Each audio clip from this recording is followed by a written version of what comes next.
자, 이제 보세요. 이제 본격적으로 이제 시작을 해볼게요. 아까 얘기한 것들 제가 쉬는 시간에 제가 이렇게 또 판서를 해놨습니다.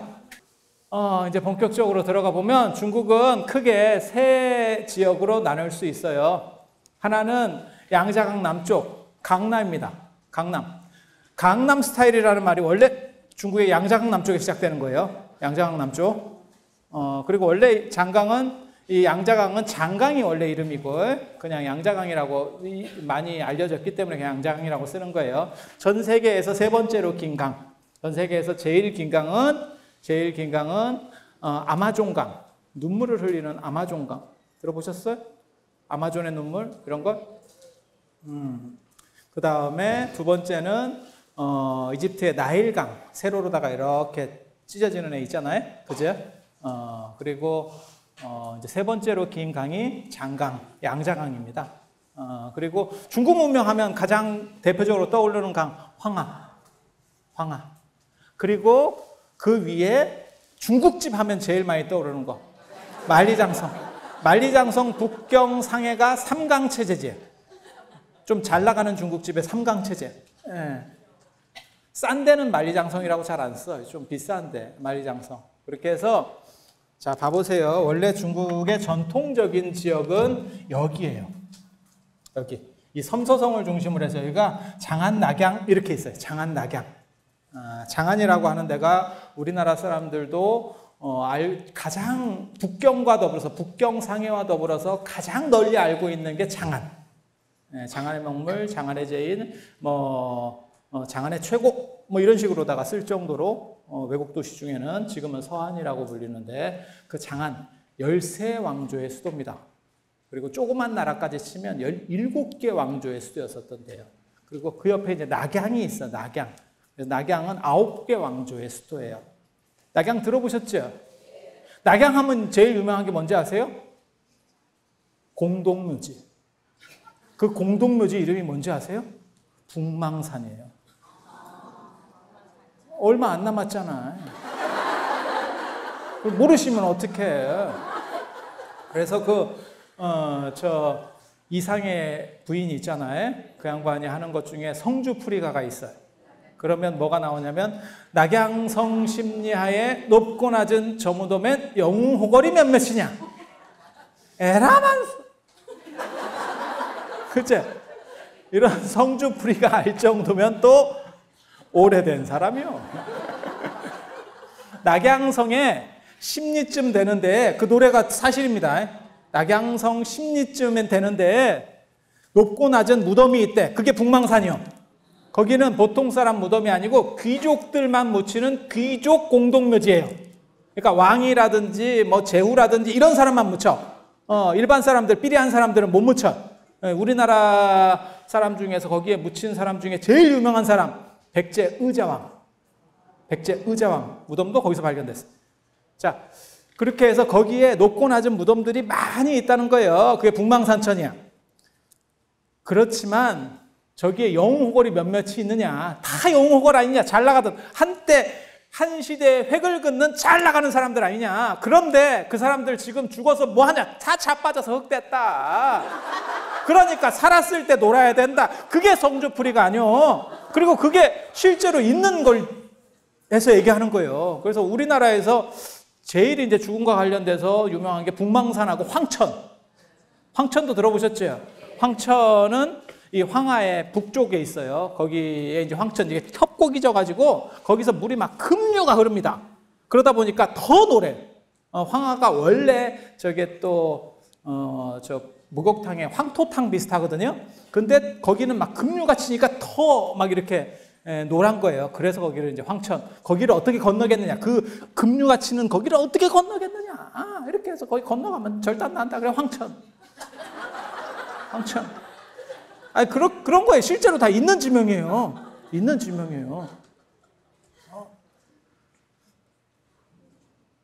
잘 알아두셔야 돼요. 자, 이제 본격적으로 이제 가서 이게 위진남북조 시대의 상황이에요. 그래서 중국은 세 등분으로 나뉩니다. 강남, 강북. 이 강남, 강북이 진짜 중국에서 나온 말이에요. 그게 우리나라로 이식돼서 강남 강북이라는 표현이 나오는 거예요.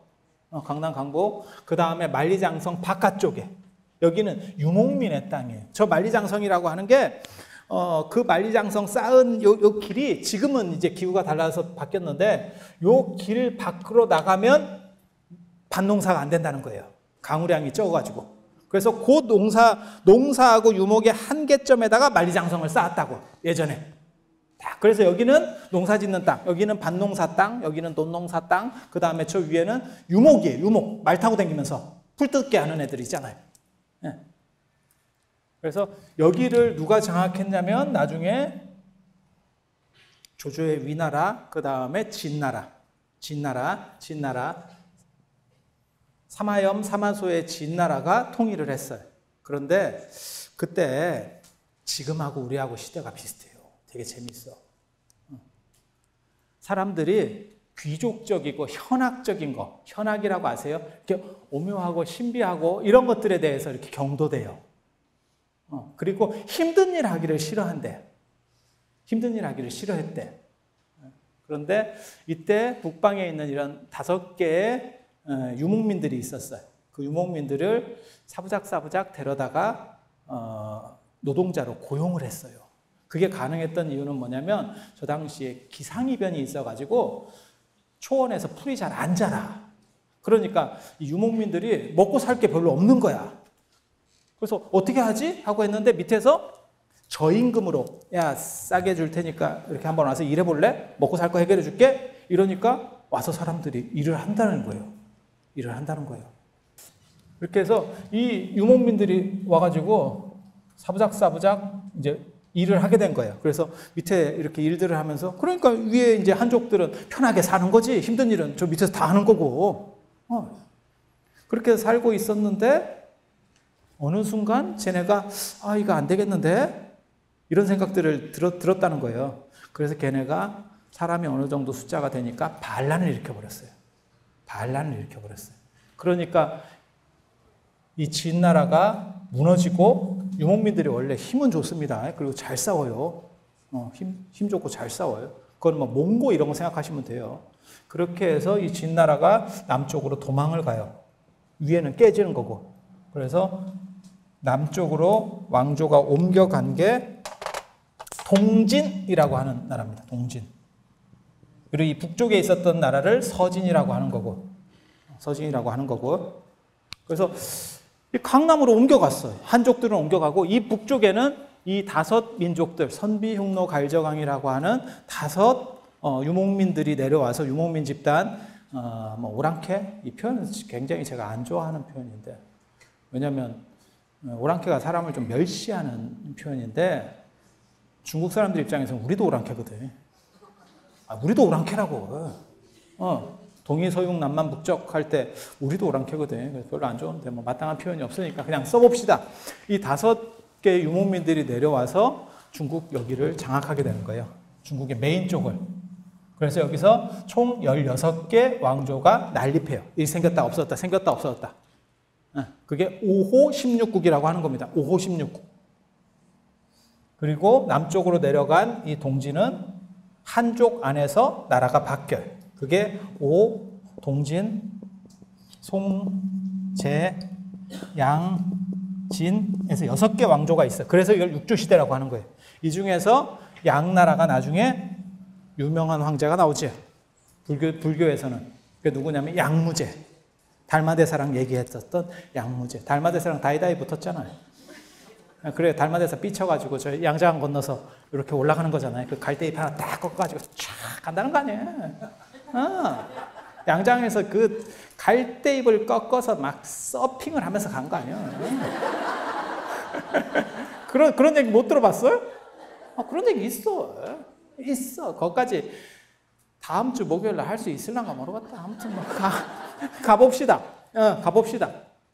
그렇게 해서 이쪽에서 이제 나라들이 여러 나라 들어서는데 그 중에 전진이라고 하는 나라가 있어요. 전진이라고 하는 나라. 그 다음에 후조라고 하는 나라도 있고. 이때 불교가 이제 확 번성하는데 중국 문화는 무너지면서 불교가 번성하는데 그렇게 되는 이유가 뭐냐면 이 선비흉노 갈저강, 이 만리장성 밖에는 원래 중국이 아니었기 때문에 중국이 자기 아니라고가 아니고 우리 아니라고 금을 거놓은 게 만리장성이에요. 그리고 여기에는 불교들이 다 이미 들어와 있었어요. 그 시절에. 불교가 들어왔고 이렇게 내려오니까 이 사람들은 불교를 믿다가 내려오니까 그냥 불교지. 이해가 되죠? 그렇게 되는 거예요. 그래서 불교가 남하에서 불교를 믿던 사람들이 지배층이 된 거죠. 그리고 저 때는 스님들이 뭐 하냐면요. 초기 불교를 전래한 스님들은 중국에서 초기에 불교를 전래한 스님들은 다 외국인이에요. 외국인의 가장 큰 문제점은 뭘까요? 언어가 안 돼. 말이 안 돼. 게다가 이 한자 중국말이라고 하는 게 또 더럽게 어려워요. 말이 잘 안 돼. 말이 안 되는데 사람들을 교화하는 방법은 뭐가 있을까요? 말이 안 되는 상황에서. 두 가지예요. 두 가지. 말 필요 없이 먹히는 방법. 얼굴. 그렇게 해서 초기에 중국으로 들어왔던 스님들이 대부분 신통력이 있습니다. 신통력이 있어요. 그래서 뭘 하냐면 이런 전쟁 상황에서 제갈량 같은 역할을 해요. 임진왜란 때도 일본군이 쳐들어왔을 때, 왜군이 쳐들어왔을 때 거기 스님들이 따라왔습니다. 그거 아세요? 그래서 그 스님들이 일종의 책사 역할을 하는 거예요. 뭔 얘기인지 아시겠어요? 그런 거예요. 그런 게 있어요. 그 중에서 제일 잘 나가는 사람이 불도징이라고 하는 사람이 있어요. 이 사람 진짜 재밌다. 이 사람이 후조 성륵이라고 하는 임금의 일종의 책사예요. 책사. 그러니까 뭐 왕사국사 겸 책사. 뭔 뜻인지 알겠죠? 존경받으면서도 제갈량 같은 역할을 해줘. 저 양반은 신통이 있어가지고 딱 보면 어떻게 전쟁이 일어날지 안 돼. 사실 제갈량은 사기 캐릭터입니다.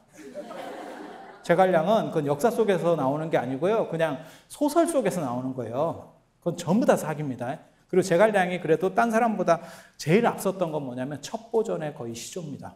그 전에는 첩보전을 그렇게까지 중요시 여기지 않았어요. 근데 제갈량이 첩보전의 중요도를 이해를 했고 그걸 가장 그 당시에 잘 활용했어요. 그러니까 다른 쪽에서 봤을 때는 저놈이 저걸 어떻게 알지? 알 수 있는 방법이 없는데? 그러니까 어떻게 생각해? 뭐 신기한 힘이 있는갑다. 신통이 있는갑다. 도술이 있는갑다. 막 이렇게 생각을 한 거거든, 그게. 근데 이 양반은 진짜 뭔가 있어요. 그래서 이 양반 말을 들면 전쟁에서 이겨. 전쟁에서 이겨. 그렇게 해서 임금 입장에서는 생각을 해봐요. 그 전쟁에서 이기면 무조건 이기면 되는 거잖아. 그렇지 않아요? 어떻게 하면 이기겠습니까? 어떻게 하면 좋겠습니까? 이래가지고 이 사람이 착착착 얘기를 해주면 그 말대로 하면 이겨. 이긴 뒤에는 논공행상이라고 하는 걸 합니다. 그래서 장군들에게도 이제 쉽게 말해서 뭘 주고 돈이라든지 무슨 뭐 땅이라든지 이런 걸 주고 이 양반이 공이 제일 많으니까 이 양반한테 뭘 요구하냐면 뭘 얘기하냐면 원하는 게 있으면 주겠습니다. 이렇게 얘기해요. 스님이잖아. 뭘 요구했는지 아세요? 절을 짓게 해주세요. 절 몇 개 이렇게 이길 때마다 절 몇 개 안 그러면 출가를 시켜서 스님들을 만들어주세요. 초기니까 스님도 없어. 중국에 스님도 별로 없어요. 그러니까 스님들을 출가시키게 해주세요. 절을 만들어주세요. 이렇게 해서 이 양반이 절을 몇 개를 지었는 줄 알아요? 1000개를 지었어요. 이길 때마다 절 100개, 뭐 10개, 50개 이래가지고 1000개를 지었어요. 그때 이 양반이 너무 잘 나가니까 한족 사람이 그 당시에 대신이었었어요. 왕도 왕파라고 하는 이 사람은 유목민입니다. 근데 왕도 왕파라고 하는 사람이 뭐라고 얘기하냐면 저건 이 불도징은 오랑캐고 불교는 오랑캐 종교다. 저런 걸 믿으면 되겠냐? 이렇게 얘기했다는 거예요. 임금한테. 그랬더니 성륵이 뭐라고 대답했는지 아세요? 임금이 오랑캐 종교를 믿는 건 올바르지 않다. 이렇게 얘기하니까 성륵이 한마디로 끝냈대. 내가 바로 오랑캐다. 이 한마디가 불교가 어떻게 화북 쪽에 이 중원에 퍼지게 됐는가를 알 수 있는 거예요. 여기 때 이 시대의 지배층들은 전부 유목민들이 내려왔었고 그 사람들은 이미 불교를 믿고 있었고 그걸 바탕으로 해서 이런 사람들이 움직이기 시작하는 거예요. 그러면 강남에는 불교가 안 움직이느냐? 강남에도 불교가 움직이기 시작해요. 강남에도 불교가 움직이기 시작해요. 바다로 이제 사부작사부작 불교가 들어가는데 왜 들어가냐면 이때 강남에 뭐가 유행하냐면 중림칠연 들어보셨어요? 대나무 밭에서 뽕 맞으면서 자빠져 있던 사람들 7명. 그 당시 뽕 이름도 있어요. 한식산이라고 하는 겁니다. 그래서 중림칠연 그림에 보면 사람이 이렇게 옷을 이렇게 팍 풀어헤치고 이렇게 자유롭게 이렇게 있어요. 그렇게 되는 이유가 뭐냐면 한식산을 먹으면 사람이 몽롱해지면서 몸에서 열이 난대. 그리고 강남은 더워. 그러니까 옷을 풀어헤치고, 근데 그런 내용을 잘 모르는 사람들은 저 육조시대 때 회화를 보면 뭐라고 생각하냐면 굉장히 자유로운 그런 정신경계를 표현했다. 이렇게 생각한다고. 근데 그게 뽕 맞고 해롱거리는 거야. 근데 왜 뽕이 유행을 하느냐? 이유가 있어요. 이 사람들이, 귀족들이 도망 내려왔잖아요. 강북에서 도망 내려왔잖아. 두드려 맞아가면서 쉽게 말해서 군대가 위에서 쳐 내려오니까 도망 온 거잖아요. 도망 오는데 문제는 다 갖고 와도 한 가지는 못 갖고 오는 게 있대. 뭐가 있을까요? 예? 땅 당연히 못 갖고 오지. 땅이야. 여기서 뺏으면 되지. 또 뭐가 있을까요? 진짜 심각한 거. 조상의 무덤을 못 갖고 온다. 지금도 조상 무덤이라는 게 우리가 차지하는 한국 문화에서 차지하는 비중이 굉장히 큰데 예전에는 엄청 컸거든요. 근데 이 유목에서 내려온 사람들이 게다가 중국은 또 후장이잖아. 후장이라는 건 뭐냐면 후하게 장사를 지내니까 안에다 물건을 넣잖아. 그러니까 이 유목민들이 그거를 팝니다. 이해가 되죠? 근데 그게 굳이 이런 걸 안 전해줘도 될 건데 사람들이 또 전해주는 사람이 있어요. 야, 너네 아버지 무덤 파였대.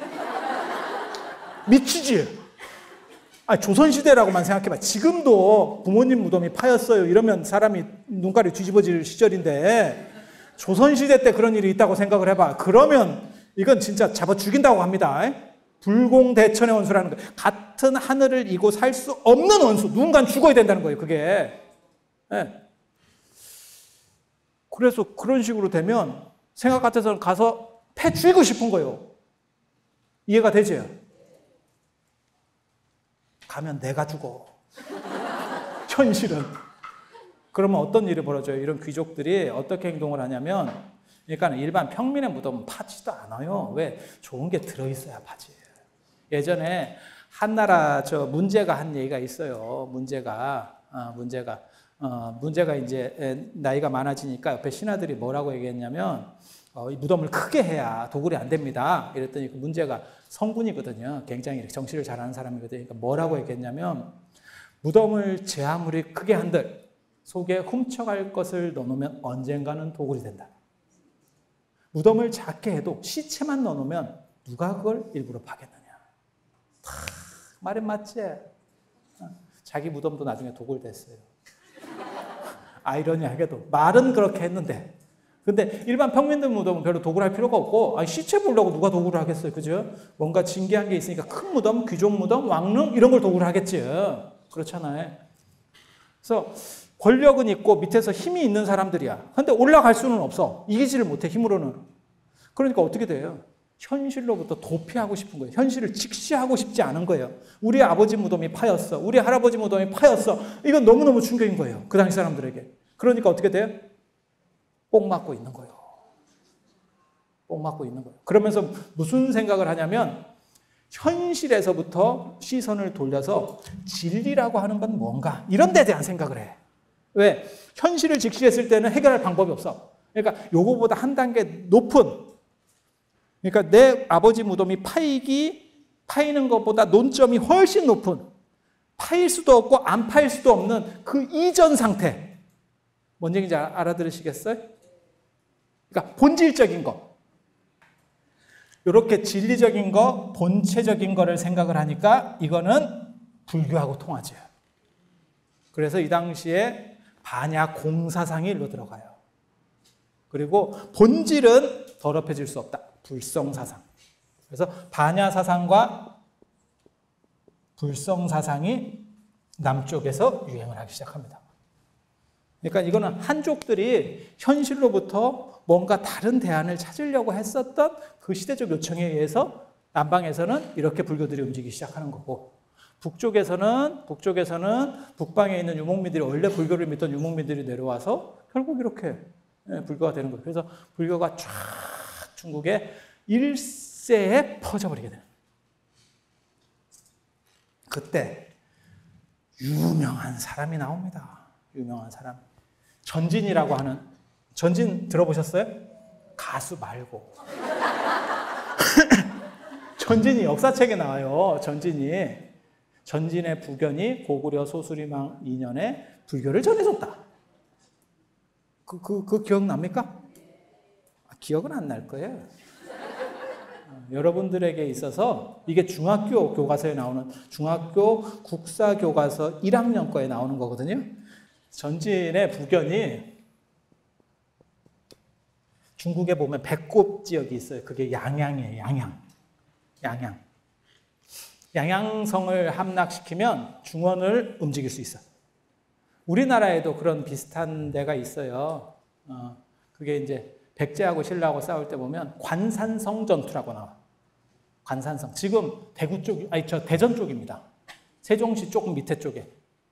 고기를 장악하면 딱, 그렇지 않아요? 우리도 생각을 해봐. 지금 세종시 쪽을 딱 장악하면 한반도를 굉장히 유리하게 어디든 치고 들어갈 수 있죠. 그런 생각이 안 들어요? 안 들으면 말어. 그래서 사실 세종시로 결정되는 것도 그런 거잖아요. 이게 지정학적으로 봤을 때 전체 한 100곳 정도? 이런 생각을 한 거잖아요. 그죠? 네, 그래서 양양이라는 데가 그런데요. 그래서 전진이 저 양양성을 깨트려요. 깨트리고 나서 저 양양이 나중에도 나오거든요. 몽고 때도 나온다. 몽고가 저 양양성을 깨트리는데 40년이 걸렸어요. 그렇게 중요한 데기도 하고 험하기도 한데요. 전진이 저걸 깨트려. 전진의 부견이 저걸 깨트리고 뭐라고 얘기하냐면, 내가 양양성을 깨트리고 10만 군대로 양양성을 깨트리고 한 사람 반을 얻었다. 이런 얘기를 해요. 한 사람 반을 얻었다. 그러니까 양양성을 깨트리고 내가 전체의 패자가 됐다. 이거보다도 더 중요한 사람을 얻었다. 그 얘기예요. 그게. 네, 그 얘기예요. 한 사람 반. 한 사람, 반 사람. 반편이. 한 사람이 누구냐면 도안 스님입니다. 석도안이라고 하는, 분위기 쎄하네.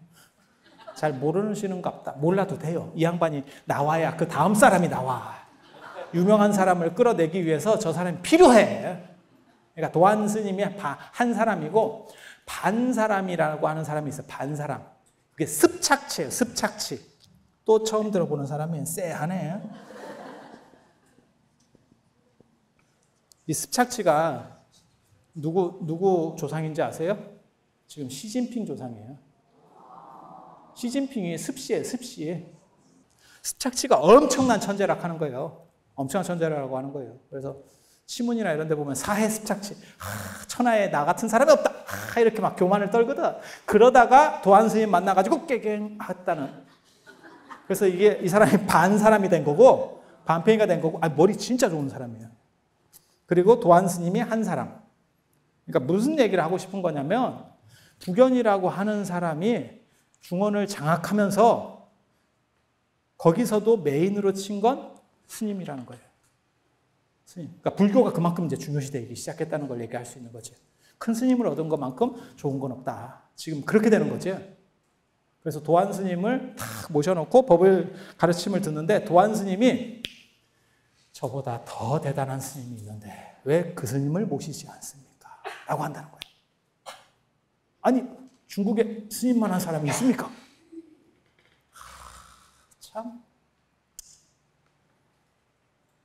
중국에는 없는데 있습니다. 그게 중앙아시아에 있었던 구마라집입니다. 이 양반 때문에 내가 이 양반을 끄집어냈다니까. 도안이 추천을 해요. 구마라집 스님을 모셔옵시다.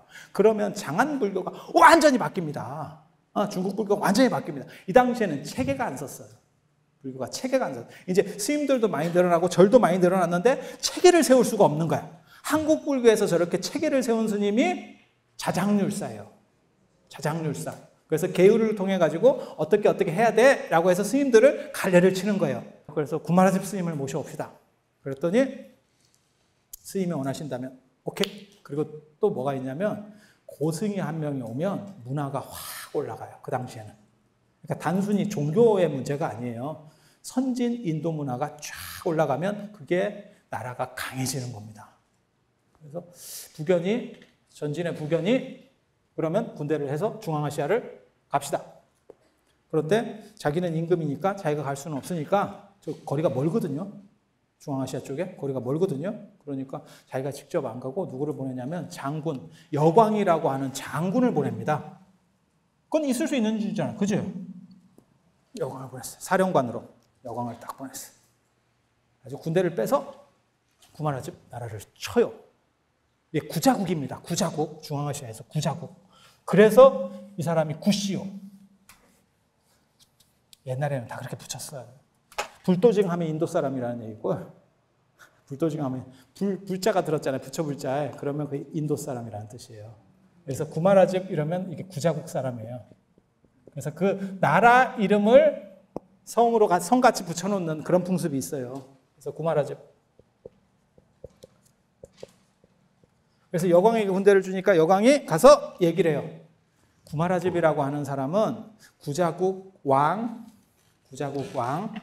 있잖아요. 왕자냐? 왕자는 아니고 왕의 동생, 누이 동생. 지금으로 말하면 김여정 자식이요. 이해가 되지? 김여정이 갑자기 자식을 낳았어요. 김여정 자식이에요. 김여정 자식. 이해가 되죠? 그러니까 왕하고는 아주 지친이지, 지친. 그죠? 네. 그리고 저 아버지는 누구냐면 인도 스님이에요. 인도 스님이 저기 포교하러 왔다가 또 뭐 사연이 있었는가 봐. 몰라. 그런 걸 너무 기구하게 파고들지 마. 그렇게 낳는데 자가 나오자마자 천재요. 그리고 중국 문화도 알고 나중에 인도로 유학 가요. 자기 아버지가 인도 사람이니까. 그래서 인도에 탁 유학 가고. 가지고 인도에서도 이름이 날리고 중국 쪽으로까지 이름이 날리고 다 이런 사람이에요. 이런 사람. 그래서 굉장히 이제 중요한 위치까지 올라가는데 이때 여광이 구자국 왕한테 뭐라고 얘기하냐면 군대를 끌고 가가지고 구마라집을 보내달라. 보내주면 전쟁은 없다. 그랬는데 구자국에서 뭐라고 얘기하냐면 이 사람은 우리나라의 보물과 같은 사람이기 때문에 보낼 수 없다. 전쟁을 선택하겠다. 이렇게 해서 전쟁이 시작됩니다. 전쟁이 시작됩니다. 누가 이겼을 것 같아요? 여광이 이겼어요. 그래서 구마라집 조국이 망합니다. 구자국이 망합니다. 이 놀라운 사건이 벌어져요. 그렇게 해서 구마라집이 여광한테 잡혀요. 여기서부터 구마라집 인생이 파란만장하게 돼요. 진짜 진기하게 된다고. 너무너무 진기한 상황으로 벌쳐지는 거예요. 왜? 여광한테 잡혀서 여광이 전진의 부견한테 데리고 갔으면 경기가 끝났는데 전진이라고 하는 나라가 군대를 중앙아시아까지 너무 많이 빼버리니까 여기서 뒤치기를 당해가지고 전진이 무너졌어요. 아이러니하게도 전진이 무너져 버렸어. 그러니까 여광이 어떤 행동을 하냐면 자기한테는 군대가 있고 돌아갈 조국이 없어진 거야. 자기 상관이 없어진 거야. 그러니까 이 동네에서 자기가 눌러 앉아가지고 양나라를 만들어요. 내가 왕이야 이렇게. 근데 이 부견이라고 하는 여광이라고 하는 사람은 불교가 아닙니다. 그리고 스님들을 되게 싫어합니다. 그래서 구마라집을 대상으로 생체 실험에 돌입하기 시작합니다. 네가 그렇게 잘났다며 어느 정도나 하는가 한번 볼까? 이렇게 해서 아주 가혹한 실험들을 하기 시작합니다. 술도 먹여보고 뭐또 해보고 막 이렇게 오만 때만 걸 다 해봐요. 아주 구마라집 인생이 하루아침에 막 개고생하는 인생으로, 그 개고생하는 인생이 너무너무 나중에 도움이 돼요. 너무너무. 왜? 저 사람이 귀족이었는데 사람들의 아픔을 몰랐던 거야. 그러니까 머리만 좋은데 이제 아픔을 알게 되는 거야. 최 밑바닥까지 떨어져요. 개 굴르듯이 맨날 굴러댕겨. 여광이 계속 그렇게. 복잡한 사연들이 있다. 전진이 망하고 어떤 나라가 들어섰는지 아세요? 전진이 망하고 후진이 들어섰어요. 아, 진짜요. 농담을 하는 게 아니고 전환 후환하듯이 전진 후진이요. 후진이 들었어. 후진을 만든 사람이 요흥이라고 하는 사람이에요. 요흥의 후진. 요흥이 후진을 만들어 놓고 문화를 번성시키고 나라를 안정시키려니까 또 구마라집이 필요한 거예요. 그래서 저 사람도 굉장한 불교 쪽이에요. 그래서 여광한테 얘기를 해요. 야, 구마라집 보내. 이랬더니 여광이 뭐라고 대답하냐면 내 장난감이야. 보낼 수 없어. 이렇게. 그럼 뭐 한판 뜨던가. 또 전쟁이 벌어져요. 구마라집 한 사람을 놓고 또 전쟁이 벌어져. 이게 진귀하다고. 누가 이겼을 것 같아요? 이 양나라 깨집니다. 여광이 이때 절단납니다. 그리고 나서 구마라집이 드디어 후진으로 넘어와서 이제는 또 칙사 제접을 받기 시작합니다. 그렇게 해서 구마라집이 뭘 하냐면 그 당시 불교를 이렇게 재단하기 시작해요. 그 작업이 경전 번역, 그 다음에 그 체계들을 세우는 거예요. 그걸 보고 구역시대라고 합니다. 그러니까 어떻게 번역한다는 걸 표준을 정하고 어떻게 승려들은 살아야 된다라고 하는 기준을 만드는 거예요. 지금도 저는 이걸 해야 된다고 제가 종단에 계속 얘기를 하거든요. 근데 지금도 잘 안 돼요. 뭐냐면 사리자, 사리불, 사리푸트라 막 이런 식으로 되니까 헷갈리는 거예요. 하나의 용어만 있으면 돼. 하나의 용어만 있으면. 그렇게 해서 그거는 개인이 할 수 있는 게 아니에요. 그거는 종단 차원에서 어떤 표준을 제시해 줘야 돼. 굳이 전문가가 아닌 사람이 다양한 이름들을 알아갈 필요가 없어. 하나를 지시하는 거는 하나만 지시하면 돼. 근데 왜 그러면 옛날에는 다양한 얘기들이 있습니까? 똑같은 거를 사람마다 번역하는 방식이 다르니까 그래요. 그래서 그런 기준을 세우고 승단의 기준도 세워. 그래서 구마라집 밑에 제자가 3,000명이나 있고 구마라집은 번역할 때 제자들하고 통강을 해요. 그러니까 번역하는 순간에 그러니까 집에서 그냥 방 안에서 자기 번역만 하는 게 아니고 강의를 하면서 번역해. 그래서 언제나 3,000명이 모였다는 거예요. 그때 구마라집에 했던 유명한 말이 있습니다. 구마라집은 나중에 이 요흥이 뭐라고 얘기하냐면 어차피 파괴한 거 성인의 씨를 받아야겠습니다. 이래가지고 첩도 드려줘. 근데 진짜 아이러니하다. 아버지가 똑똑하다고 자식이 똑똑한 건 아니야. 쓸모 있는 놈이 안 나와. 근데 구마라집은 아무튼 자기가 파괴인으로서 스님들을 가르치는 게 너무 창피한 거예요. 그래서 언제나 역경장에서 첫 마디가 뭐였냐면 나를 보지 말고 나의 행실을 보지 말고 내가 지시하는 쉽게 말해 내가 가르치는 그 부처님의 법만 봐라. 진리만 봐라. 이렇게 첫 마디를 하고 수업을 시작했대. 경전을 번역하고. 그렇게 해서 구마라집이라고 하는 사람이 이렇게 한 시대에 획을 긋는 일들을 해내는데 그때 이제 번역되는 게 지금 우리가 읽고 있는 금강경, 그 다음에 법화경, 로법연화경이라고 하는 것들. 대부분 구마라집 번역본이 있으면 구마라집 번역본을 읽습니다, 사람들이. 이유가 뭐냐면 구마라집은 상층에도 있었지만 자기가 하층도 겪어보면서 뭐가 문제점인 걸 알아요. 그리고 이 시대 민초들이 무슨 생각을 하는지를 이해합니다. 그래서 그 사람들이 가장 쉽게 이해할 수 있는 방식으로 번역을 했다는 거예요. 나중에 현장 스님은 이제 다음 시간에 나올 현장 스님은 다음 주 목요일 날 나올 거예요. 그 현장 스님은 약간 귀족적 언어로 번역하려고 해요. 약간 이렇게 있어 보이게. 이유는 뭐냐면 이 현장 스님 같은 경우는 평민 출신이에요.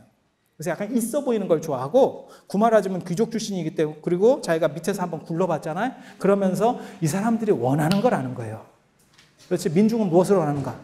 그렇게 해서 다 구마라집이 이제 번역을 해서 불교가 안정화돼요.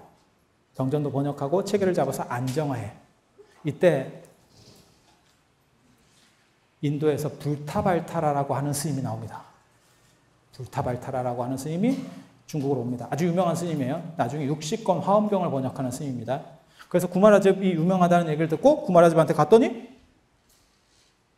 이놈이 파괴승이네. 그러니까 다 변명 필요 없고 너는 일단 중이 아니야. 에서 시작하는 거예요. 뭐 똑똑하든 둘째치고 너는 기본이 안 돼 있어. 이걸 사람 많은 데서 지적했는가 봐. 몰라, 정확한 기록에는 안 나오는데 제자들한테 좀 맞은 것 같아. 뭐 그런 사건이 좀 있었던 것 같아. 그래서 삐져가지고 강남으로 내려갑니다. 강남에 요즘에 어디가 있냐면 여산이라고 하는 산이 있어요. 중국에 지금은 뭐 장각이나 안 그러면 계림이 굉장히 유행하지만 실제로 예전에는 여산, 중국에 무릉도원이 있다면 그것은 여산이다 라고 하는 데가, 여산이 굉장히 유명한데요. 황산 여산은 원래 옛날부터 유명한 데입니다. 장각에는 요즘 뜬 거고요. 그리고 원래 바닷속에 있는 지형이 이쁘긴 한데 그런 데는 기운이 모이질 않는다 그래가지고 신령하게 안 봐요. 원래. 네, 원래 그런 거예요. 네. 그 여산에 누가 있었냐면 해원 스님이 계셨어요. 해원 스님. 여산해원이라고 아주 막 3대 해원이 있거든요. 중국에 정영사 해원, 정법사 해원, 여산 해원 이런데 여산해원이라고 아주 대단한 스님이에요. 저 해원 스님은 어떤 캐릭터인지 아세요? 출가인은 임금에게 절을 할 수 없다. 뻣뻣한 캐릭터입니다. 그리고 얼마나 사람이 꼬장꼬장하게 잘 사는지 그 당시 군웅들과 제후들도 임금들도 저 사람한테는 태클을 못 건다는 거예요. 그래서 그 당시에 내란이 벌어지고 막 전쟁이 벌어지면 아군이든 적군이든 할 것 없이 저 여산은 공격하지 않는다는 게 불문율이라는 거예요. 왜? 거기는 큰 스님이 사시니까. 워낙 대단한 큰 스님이 사시니까. 대단한 양반이요. 대단한 양반. 저 양반 돌아가실 때 봐도 굉장히 재밌다고. 어떤 게 나오는지 아세요? 몸이 너무 아픈 거야. 근데 이 양반이 일종씩 하고 오후에는 아무것도 안 먹어. 물 외에는 안 먹어. 그러니까 제자들이 뭐라 그러냐면 그러다가 선생님 돌아가십니다. 꿀물이라도 좀 드시죠. 이러니까 꿀물을 오후에 먹을 수 있는지를 율장에서 찾아봐라. 그 당시만 해도 율장이 다 번역이 안 돼 있을 때라 가지고 그걸 몰랐던 거예요. 나 같은 사람이 있었으면 꿀물은 7일 동안 괜찮습니다. 내가 이렇게 얘기해 줬을 건데 그 당시에는 그게 잘 몰랐던 거야. 그래서 그거를 제자들이 찾고 있는데 이 어른이 돌아가셨대. 이만큼 이게 딱 이렇게 굉장히 FM적인 캐릭터예요. 그러니까 불타발타라가 내려가니까 딱 맞죠, 성향이. 그래서 남쪽에는 꼬장꼬장한 캐릭터들이 사는 시절이 있고 북쪽에는 구마라집을 중심으로 해서 약간 이렇게 풀어지는 캐릭터들이 사는 시절이 있어요. 근데 구마라집 스님이 맨 마지막에 돌아가실 때 기가 막힌 얘기를 해요. 자기는 평생 그게 컴플렉스였던 거예요. 자기가 파괴인으로 산다는 게 평생 컴플렉스. 그래서 뭐라고 얘기하냐면 내가 죽고 난 뒤에 화장을 해요. 화장을 했을 때 내가 설한 경전에 오류가 없다면 내 혀는 불에 타지 않을 것이다. 이런 예언을 해요. 딴 건 몰라도 혀는 안 탈 거다. 그래가지고 화장을 했더니 혀만 남았대. 신기하기도 한데 되게 무서워. 사리를 수습해야지 이러고 했더니 섬뜩하지 않아요? 그 혀탑이 있어요. 혀를 모신 부도탑이 장안 초당사에 있어요. 지금도 장안 초당사에 있어요. 초당사에 아주 대단한 부도탑이 있거든요. 거기에 그게 구마라집 혀탑이에요. 혀탑. 그래서 중국 불교에 이런 분들이 다 새벽을 열었던 분들, 그 다음에 중국 불교를 안정시켰던 분들, 그런 분들이에요. 그래서 여러분들이 생각하는 것처럼 중국 불교가 어렵고 그런 거 아닙니다. 왜 그랬는지에 대한 것들을 좀 생각해 보면 중국 불교 자체가 굉장히 쉬워요. 그리고 이렇게 구마라집에 의해서 안정되기 시작한 불교가 이제 본격적으로 발전하기 시작해요. 본격적으로. 여기까지는 기본 바탕을 깐 거예요. 그래서 거기서의 핵심적인 인물은 불도진 구마라집. 불도진 구마라집. 첫 여명을 열었던 건 불도진. 그 판을 딱 정비해서 깔아주는 건 구마라집. 그리고 이러한 구마라집의 역할 뒤로 현장과 그 다음에 종파불교라고 하는 게 나와요. 화엄종, 천태종, 그 다음에 무슨 선종 이런 것들. 한마디만 늙어서 나오는 증상일 수도 있어요. 이게 끝낼 듯 이렇게 봐봐. 뭔 얘기가 나오냐면 3일 수심은 천재보고 100년간 탐은 일조징이라. 100년 동안 아낀 재물은 하루아침에 날아가거나 내가 죽거나 날아가고, 그렇지만 3일 동안 닦은 마음은 그것은 나를 따라다니는 업으로서 그림자처럼 1000년 동안 보배가 된다. 여러분들은 3일이 아니고 5일 동안 닦아봐요. 그러면 10,000년의 보배가 될 겁니다. 자, 고생들 하셨습니다.